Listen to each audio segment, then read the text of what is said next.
Moon Girl and Devil Dinosaur, episode 6.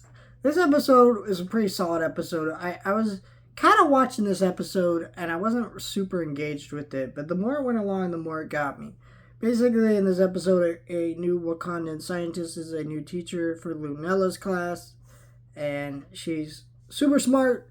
So Lunella immediately gravitates her and keeps trying to win her approval to the point where she has so much pressure that she's putting on herself through this teacher and just herself in general, trying to live up to her expectations.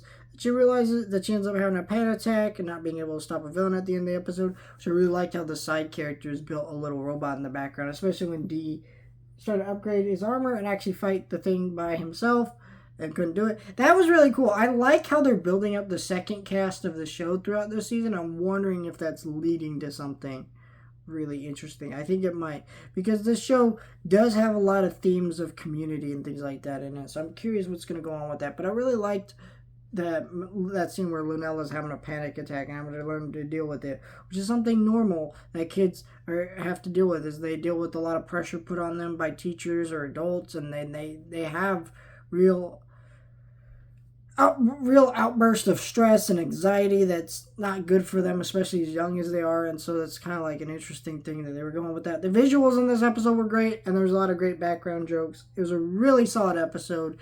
Not one of my favorites. I'm not going to rewatch it, but I just think the message and the moral and seeing, how they deal with anxiety and things like that is something that kids really need to see in a lot of ways. And I think it's really good.